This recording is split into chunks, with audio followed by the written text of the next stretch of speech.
घर का खाना हेल्दी नहीं होता। अगर आप रेगुलरली घर का खाना खाते हो और सोचते हो कि अगर हमारे घर में एक हाइजीनिक एनवायरनमेंट में खाना बन रहा है तो फिर वो खाना हेल्दी ही होना चाहिए और वो खा के हमें कोई बीमारी ऑब्वियसली नहीं होना चाहिए, राइट। लेकिन नहीं, एक्चुअली घर का खाना अनहेल्दी होता है। कैसे होता है वो मैं बताता हूँ। तो पहले पॉइंट पे आते हैं जो कि है प्रोटीन। प्रोटीन हमारे डाइट में कंप्लीट नहीं हो पाता, ये हम सभी को पता है। और मैंने अपने पिछले एक वीडियो में बताया भी था कि मेरे पास एक स्टूडेंट ट्यूशन पढ़ता है जो कि क्लास 6 में पढ़ता है और उस स्टूडेंट का प्रोटीन इंटेक काफी लो है, लेकिन उसको एक डिल्यूशन है कि उसका प्रोटीन इंटेक एक्चुअली हाई है। क्यों उसको वो डिल्यूशन है? क्योंकि उसके घर में रेगुलरली दाल चावल बनता है। पहली बात तो ये है कि दाल चावल में प्रोटीन नहीं होता। कुछ लोगों को लगता है कि दाल में प्रोटीन होता है, लेकिन दाल जब रॉ होता है उसमें थोड़ा सा ज्यादा प्रोटीन होता है, फिर भी उसको प्रोटीन सोर्स नहीं कह सकते, उसको कार्ब सोर्स ही कह सकते हैं। लेकिन वो जो रॉ दाल जब हम कुक करते हैं पानी मिला के, तब उसमें प्रोटीन कंटेंट जो रहता है वो और भी कम हो जाता है। तो इसके वजह से दाल एक प्रोटीन का सोर्स नहीं होता। और ये जो स्टूडेंट है इसके घर में चिकन भी बनता है रेगुलरली मतलब हफ्ते में 1-2 दिन चिकन बनता है।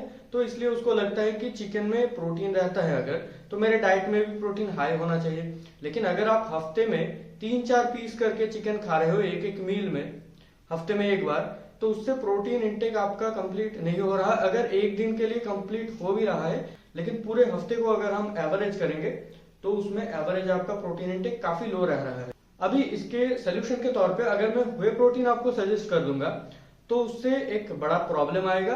पहला प्रॉब्लम है अफोर्डेबिलिटी, क्योंकि व्हे प्रोटीन का प्राइस अभी दिन ब दिन ऊपर जा रहा है, बहुत ही बढ़ने वाला है व्हे प्रोटीन का प्राइस। इसके वजह से व्हे प्रोटीन एक अच्छा ऑप्शन अभी नहीं रहा।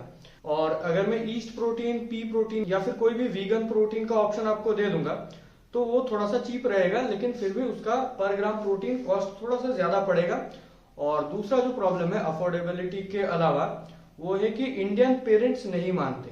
अगर आप एक टीनेजर हो और अगर आप अपने पेरेंट्स को कन्विंस करने की कोशिश करते हो कि मेरे को प्रोटीन पाउडर दिला दो, तो वो नहीं दिलाएंगे। मैं जिस स्टूडेंट की बात कर रहा हूँ उस स्टूडेंट के घर में पैसों का कोई भी प्रॉब्लम नहीं है, फिर भी वो लोग प्रोटीन पाउडर क्यों नहीं लेते। एक बार वो स्टूडेंट अपने पापा को जाके जिद किया भी था उसने, लेकिन फिर भी उसके पापा प्रोटीन पाउडर नहीं दिलाए, क्योंकि उन लोगों को एक फियर रहता है कि प्रोटीन पाउडर में कुछ ना कुछ तो रहता है जिसके वजह से मेरे बच्चे को कुछ ना कुछ नुकसान हो जाएगा। अगर आप अपने पेरेंट्स को मना के प्रोटीन पाउडर ले सकते हो तो बढ़िया बात है, लेकिन ज्यादातर लोग ये नहीं कर सकते। उनके लिए अच्छा सोल्यूशन यही रहेगा कि आप जो नॉर्मली खा रहे हो, घर का खाना हेल्दी नहीं है मतलब ये नहीं है कि बिल्कुल वो अनहेल्दी है। उसमें कुछ अगर आप ऐड कर दोगे प्रोटीन के सोर्सेस तो आपका प्रोटीन इंटेक पूरा होने लगेगा, राइट। तो आप एक काम करना, आपका जो normal day to day meal रह रहा है उसमें ही कुछ अंडे ऐड कर दो, या फिर थोड़ा सा पनीर ऐड कर दो, या फिर चिकन लाके थोड़ा सा चिकन बॉयल करके ऐड कर दो। अगर चिकन बॉयल करने का एक रेसिपी आपको चाहिए तो आप कमेंट कर सकते हो, मैं एक रेसिपी का वीडियो बनाऊंगा, ठीक है। मैंने कुछ दिन पहले एक रेसिपी डिस्कवर किया है, वो काफी अच्छा लगा मेरे को। बॉइल्ड चिकन ही रहेगा लेकिन उसका टेस्ट अच्छा रहता है, ठीक है। तो ऐसे करके प्रोटीन ऐड करके आप अपने प्रोटीन के प्रॉब्लम को सॉल्व कर सकते हो। अभी आते हैं कार्ब पे। कार्ब का जो प्रॉब्लम है वो इंडिया में काफी ज्यादा बड़ा प्रॉब्लम है, क्योंकि ऑलमोस्ट सारे इंडियन घर में कार्ब बहुत ही ज्यादा होता है। हमारे जो मील्स रहते हैं वो बेसिकली कार्ब सेंट्रिक रहते हैं, मतलब उन मील्स में कार्ब का पोर्शन बहुत ज्यादा रहता है। जैसे कि अगर आप चावल खा रहे हो, चावल के साथ अगर कोई सब्जी खा रहे हो, अगर कोई दाल खा रहे हो या फिर कुछ भी खा रहे हो, चावल तो कार्ब है ही है, लेकिन उसके साथ जो खा रहे हो वो भी कार्ब है। और अगर आप इस कार्ब को यानी कि रोटी या राइस, इन चीजों को अगर डायरेक्टली कम करना चाहोगे तो नहीं कर पाओगे, क्योंकि राइस अगर कम कर दिया तो भूख तो लगेगी ना, भूख आप कैसे मिटाओगे।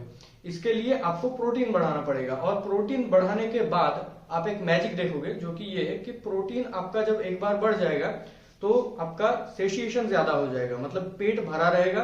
पेट में वो प्रोटीन डाइजेस्ट होने में थोड़ा सा ज्यादा टाइम लगता है, इसलिए आपको भूख ज्यादा नहीं लगेगी और कार्ब इंटेक आपका ऑटोमेटिकली लो हो जाएगा।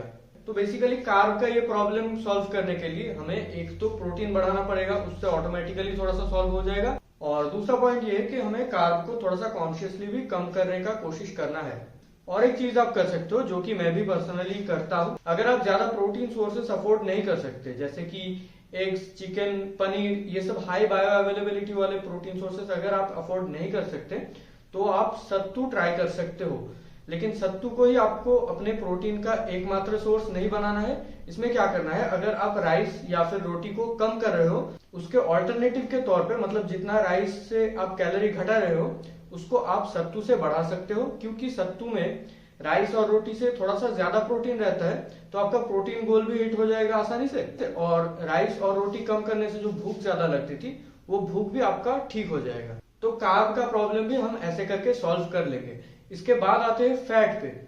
फैट में आपके 3 कंडीशंस हो सकते हैं, ठीक है। मतलब एक हो सकता है कि आपका फैट इनटेक घर के खाने से ऑलरेडी नॉर्मल हो रहा है, मतलब बहुत ज्यादा भी नहीं बहुत कम भी नहीं, तो इसमें आपको टेंशन लेने की कोई भी जरूरत नहीं है, ऑलरेडी ठीक ठाक है। वो आपको कैसे पता चलेगा ठीक है कि नहीं, उसके लिए आपको हेल्दीफाई से या फिर एआई से किसी भी तरह से आपको अपना कैलोरी इनटेक डेली का पता करना पड़ेगा, कैलोरीज में कितने कितने मैक्रोस हो रहे हैं वो पता करना पड़ेगा। उसके बाद आप जान पाओगे कि आपका फैट इनटेक एक्चुअली ज्यादा हो रहा है, कम हो रहा है या फिर ठीक ठाक हो रहा है। तो अगर आपका फैट इनटेक ठीक ठाक हो रहा है, उसमें कोई टेंशन लेने की जरूरत नहीं है। आपका जो बॉडी वेट रहेगा उसके बराबर या फिर उससे थोड़ा सा कम ज्यादा अगर हो रहा है फैट इनटेक, तो वो बिल्कुल ठीक ठाक है। अगर उससे बहुत ज्यादा हो रहा है तो उस केस में आपको क्या करना है, आपको अपने घर वालों को थोड़ा सा कन्विंस करना है कि जब आप खाना बना रहे हो या फिर बना रही हो, तब उसमें घी, तेल या फिर बटर, ये सब जो हाई फैट्स वाले चीज होते हैं, इनका क्वांटिटी थोड़ा सा कम करने की कोशिश करना। जितना जरूरत है बस उतना डालना, उससे ज्यादा नहीं डालना है। ये अगर आप एक बार कन्विंस कर देते हो तो ये हाई फैट वाला प्रॉब्लम आपका सॉल्व हो जा रहा है।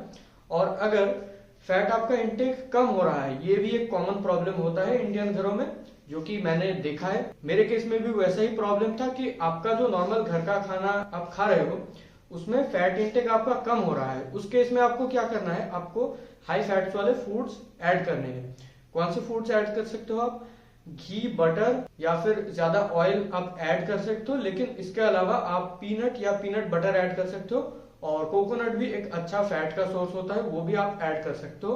तो ऐसे करके आप अपने फैट के प्रॉब्लम को भी सॉल्व कर लोगे। लेकिन अभी ये सब चीजें फिक्स करने के बाद आपको खुद के बॉडी से क्या एक्सपेक्ट करना चाहिए, मतलब आप क्या क्या चेंजेस एक्सपेक्ट कर सकते हो खुद से। तो जब आप अपना प्रोटीन इंटेक कम से ज्यादा कर लेते हो, तब आपको दिखेगा कि कोई एक्सरसाइज ना करके भी आपका स्ट्रेंथ ऑटोमेटिकली बढ़ रहा है थोड़ा सा, क्योंकि हाई प्रोटीन आपके मसल्स को थोड़ा सा ज्यादा बढ़ाएगा, और आपके मसल जब बढ़ जाएंगे तो स्ट्रेंथ ज्यादा फील होगा और काफी स्ट्रॉन्ग सा फील होगा खुद में, मतलब मजा आएगा आपको, ठीक है। जब आप कार्ब इंटेक को ठीक ठाक कर पाओगे, मतलब नॉर्मली घर के खाने में कार्ब इंटेक ज्यादा होता है, उसको जब आप कम कर लोगे या फिर मॉडरेट कर लोगे, तो आप फील करोगे कि बॉडी में एक लाइट सा फील होगा आपको, और ब्रेन फॉग जो होता था पहले, वो ब्रेन फॉग होना बंद हो जाएगा। मतलब जब आप काम करने बैठोगे या फिर पढ़ने लिखने बैठोगे, तब उसमें आपका मन ज्यादा फोकस कर पाएगा और पढ़ने में भी मजा आने लगेगा आपको।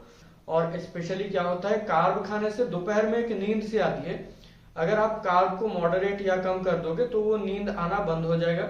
और जब आप अपने फैट इंटेक को ठीक करोगे, पहले अगर आपका फैट इंटेक ज्यादा रहा होगा तो आप नोटिस कर रहे होंगे कि आपके बॉडी पे एक्सेस फैट ज्यादा था शायद, लेकिन जब आप फैट को कम करने लगोगे तो आपको दिखेगा कि आपके बॉडी में जो एक्सेस फैट था वो धीरे धीरे कम हो रहा है, आपका बॉडी वेट नीचे आ रहा है और बॉडी का कॉम्पोजिशन धीरे धीरे बेहतर हो रहा है, ठीक है।